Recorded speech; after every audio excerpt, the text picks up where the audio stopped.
Hello everyone, welcome to KVN Institute's YouTube channel. I am Kusuma, professor in KVN Group of Institutes located in Dodda Shivara. In the previous video, Professor Aisha and Professor Vidya discussed about digital banking and modes of digital banking. Now I will continue with remaining modes of digital banking. They are AEPS, bank prepaid cards, internet banking, mobile banking and micro ATM. Let's discuss one by one. In that, first one is Aadhaar enabled payment system, simply AEPS, the new payment service offered by the National Payment Corporation of India to banks and financial institutions using Aadhaar. This is the initiative of NPCI which allows the users to make financial transactions through Aadhaar based authentication. Aadhaar enabled payment system is the initiative of digital banking which is launched by National Payment Corporation of India. It allows its customers to avail all the banking services by using Aadhaar authentication. AEPS digital ಬ್ಯಾಂಕಿಂಗ್ನ ಒಂದು ಉಪಕ್ರಮವಾಗಿದೆ. ಇದರ ಮುಖಾಂತರ bank ತನ್ನ ಗ್ರಾಹಕರಿಗೆ ಆಧಾರ್ ಕಾರ್ಡ್ನ ದೃಢೀಕರಣದ ಮೇಲೆ ತನ್ನ ಎಲ್ಲ ಸೇವೆಗಳನ್ನು ಒದಗಿಸುತ್ತದೆ. This system aims to empower all sections of the society by making financial and banking services available to all through Aadhaar. ಈ ಪದ್ಧತಿಯ ಮುಖ್ಯ ಉದ್ದೇಶವೇನೆಂದರೆ ಸಮಾಜದ ಎಲ್ಲ ಸ್ತರದ ಜನರಿಗೂ ಬ್ಯಾಂಕಿಂಗ್ ಮತ್ತು ಫೈನಾನ್ಷಿಯಲ್ ಸರ್ವಿಸಸ್ ಆಧಾರ್ ಕಾರ್ಡ್ನ ಮೂಲಕ ತಲುಪುವಂತೆ ಮಾಡುವುದಾಗಿದೆ. AEPS facilitates disbursement of government schemes like National Rural Employment Guarantee Act, NREGA, Social Security Pension, Handicapped or Old Age Pension, etc. of any central or state government bodies. AEPSನ ಮುಖ್ಯವಾದ ಅನುಕೂಲವೇನೆಂದರೆ ಇದರ ಮೂಲಕ ಜನರು ಕೇಂದ್ರ ಮತ್ತು ರಾಜ್ಯ ಸರ್ಕಾರದ ಯೋಜನೆಗಳ ಉಪಯೋಗಗಳನ್ನು ಸುಲಭವಾಗಿ ಆಧಾರ್ ಕಾರ್ಡ್ ದೃಢೀಕರಣದ ಮೂಲಕ ಪಡೆದುಕೊಳ್ಳಬಹುದು. The only inputs required for transaction are Bank's Issuer Identification Number (IIN). IIN is the 6-digit number that helps in the identification process of the bank. Aadhaar number, fingerprint captured during the enrollment. With these credentials, customers can withdraw money or make payments by using Aadhaar number and providing fingerprint. Various services provided by AEPS are cash withdrawal, balance enquiry, cash deposit, Aadhaar to Aadhaar fund transfer, payment transaction, customer to business or customer to government transactions. It provides services to customer in which customers can withdraw money from the bank or inquiry about their account balance, and they can deposit cash using Aadhaar. Aadhaar to Aadhaar fund transfer means transferring funds from one account to another account using Aadhaar number and fingerprint authentication. Payment transactions can also be done by using Aadhaar. By using Aadhaar and providing fingerprint authentication, customers can make payments for their purchases. Next one is bank prepaid cards. Prepaid cards are cards which are used for payments. We can load certain amount of money onto the card and spend up to that amount, so that customers can track their expenses, and this card helps to reduce and control expenses. Prepaid card ಒಂದು ಪಾವತಿಗೆ ಬಳಸುವಂತಹ card ಆಗಿದೆ. ಈ ಕಾರ್ಡ್ನ ಸಹಾಯದಿಂದ ಗ್ರಾಹಕರು ತಮ್ಮ ಖರ್ಚುಗಳನ್ನು ತಗ್ಗಿಸಲು ಸಾಧ್ಯವಾಗುತ್ತದೆ. ಹೇಗೆಂದರೆ ಪ್ರೀಪೇಡ್ ಕಾರ್ಡ್ನಲ್ಲಿ ನಾವು ಸ್ವಲ್ಪ ಮೊತ್ತವನ್ನು ಭರ್ತಿ ಮಾಡಿ ಅಷ್ಟನ್ನು ಮಾತ್ರ ಪಾವತಿ ಮಾಡಲು ಬಳಸಬಹುದು. These prepaid cards just works like a SIM card. How we recharge SIM card and get services, in the same way we can load certain amount on prepaid card and spend up to that amount. ನಾವು ಹೇಗೆ sim ಕಾರ್ಡನ್ನು recharge ಮಾಡಿಸಿ ತಮ್ಮ ಸರ್ವಿಸಸ್ಗಳನ್ನು ಪಡೆದುಕೊಳ್ಳುತ್ತೇವೆಯೋ ಹಾಗೆ prepaid ಕಾರ್ಡಲ್ಲಿ ಸ್ವಲ್ಪ ಮೊತ್ತವನ್ನು ಭರ್ತಿ ಮಾಡಿ ಅಷ್ಟನ್ನು ಮಾತ್ರ ನಾವು ಪೇಮೆಂಟ್ಸ್ಗಳಿಗೆ ಅಥವಾ ಸ್ಪೆಂಡ್ ಮಾಡಲು ಬಳಸಬಹುದು. This card is also called as prepaid debit card or stored value card. ಈ ಕಾರ್ಡನ್ನು ಪ್ರೀಪೇಯ್ಡ್ ಡೆಬಿಟ್ ಕಾರ್ಡ್ ಅಥವಾ ಸ್ಟೋರ್ಡ್ ವ್ಯಾಲ್ಯೂ ಕಾರ್ಡ್ ಅಂತಲೂ ಕರೆಯುತ್ತಾರೆ. This card comes with the Visa or Mastercard logo and looks just like a credit card. ಈ card ನೋಡಲು credit ಕಾರ್ಡ್ನ ತರಹ ಕಂಡುಬರುತ್ತದೆ ಮತ್ತು ವೀಸಾ ಅಥವಾ ಮಾಸ್ಟರ್ ಕಾರ್ಡ್ ಲೋಗೋ ಹೊಂದಿರುತ್ತದೆ. You do not need a bank account or a good credit history to use prepaid card. ಇದರ ಮುಖ್ಯ ಉಪಯೋಗವೇನೆಂದರೆ ನಮಗೆ ಬ್ಯಾಂಕ್ ಪ್ರೀಪೇಯ್ಡ್ ಕಾರ್ಡ್ ಬಳಸುವಾಗ ಯಾವುದೇ ಬ್ಯಾಂಕ್ ಅಕೌಂಟ್ ಅಥವಾ ಕ್ರೆಡಿಟ್ ಹಿಸ್ಟರಿಯ ಅವಶ್ಯಕತೆ ಇರುವುದಿಲ್ಲ. Next one is internet banking. Internet banking is also called as online banking, e-banking or net banking. It is the facility offered by the banks and financial institutions to use banking services over the internet. Internet banking is nothing but providing traditional banking services through internet to their customers. ಬ್ಯಾಂಕಿನ ಎಲ್ಲ ಸೇವೆಗಳನ್ನು online ಮೂಲಕ ಗ್ರಾಹಕರಿಗೆ ತಲುಪಿಸುವಂತಹ ಸೌಲಭ್ಯವನ್ನು ನಾವು internet banking ಎಂದು ಕರೆಯುತ್ತೇವೆ. ಇದನ್ನು ಆನ್ಲೈನ್ ಬ್ಯಾಂಕಿಂಗ್, ಎಲೆಕ್ಟ್ರಾನಿಕ್ ಬ್ಯಾಂಕಿಂಗ್ ಅಥವಾ ನೆಟ್ ಬ್ಯಾಂಕಿಂಗ್ ಎಂದು ಸಹ ಕರೆಯುತ್ತಾರೆ. Not all the account holders get access to internet banking. You must register for the facility while opening the account or later. You have to use the registered customer ID and password to log into your internet banking account.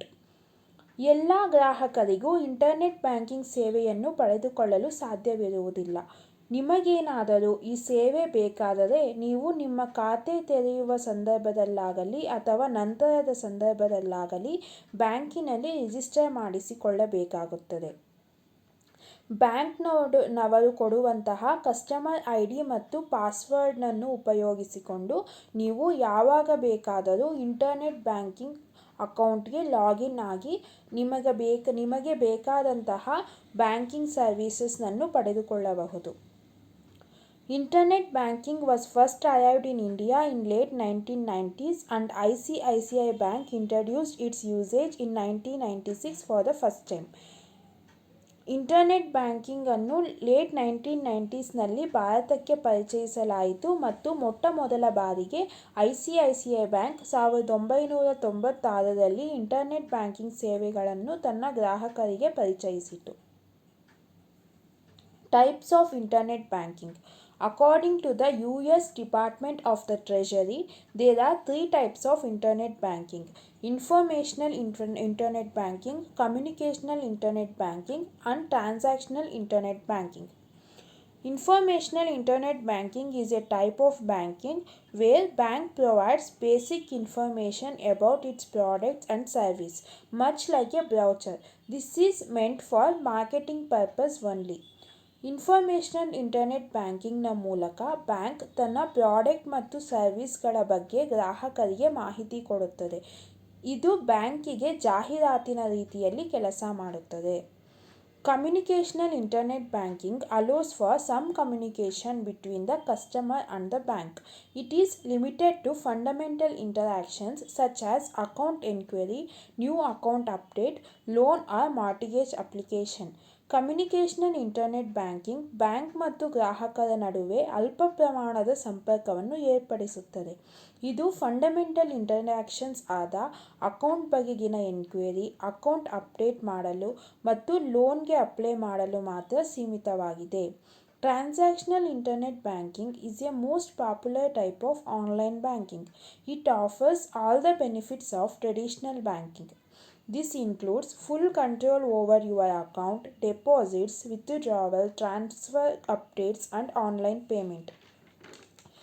Transactional internet banking ಎಲ್ಲ ತರಹದ ಸೇವೆಗಳನ್ನು ಕೊಡುವಂತಹ ಪ್ರಖ್ಯಾತವಾದ online banking ವಿಧಾನವಾಗಿದೆ. ಇದರ ಮೂಲಕ ನಾವು deposits, withdrawal ಮತ್ತು online ಪೇಮೆಂಟ್ಗಳನ್ನು ಸಹ ಮಾಡಬಹುದಾಗಿದೆ. Fourth one is mobile banking.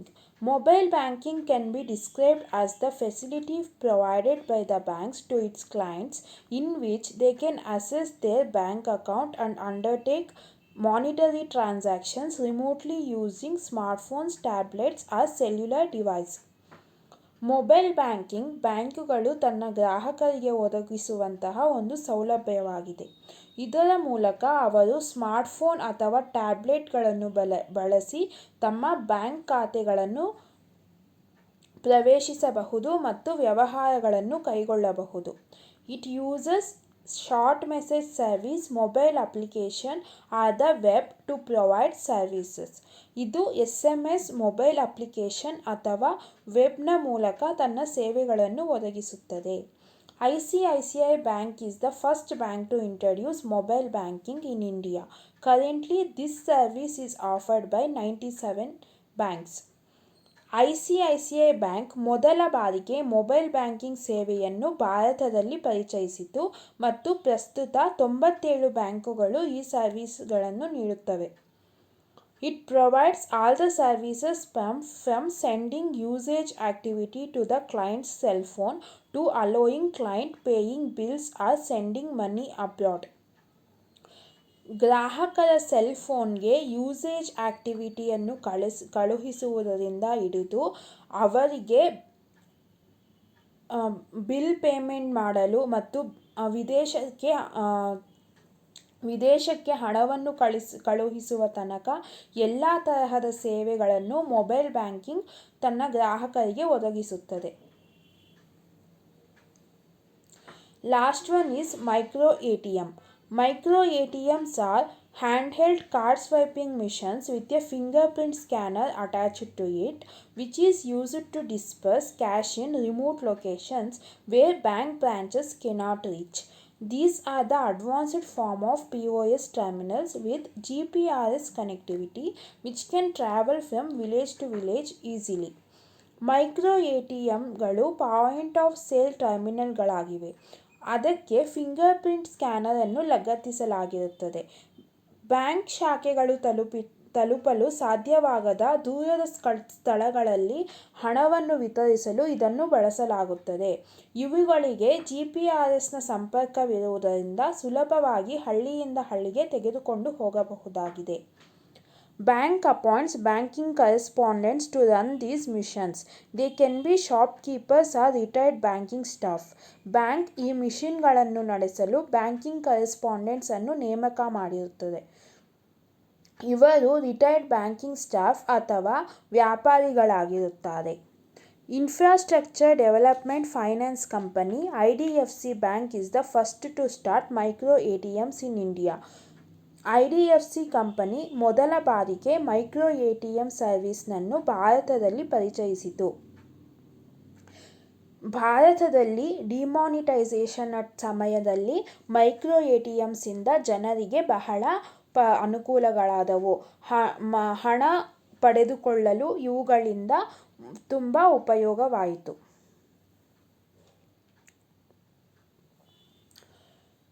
Through this digital banking video series, we discussed various topics related to digital banking.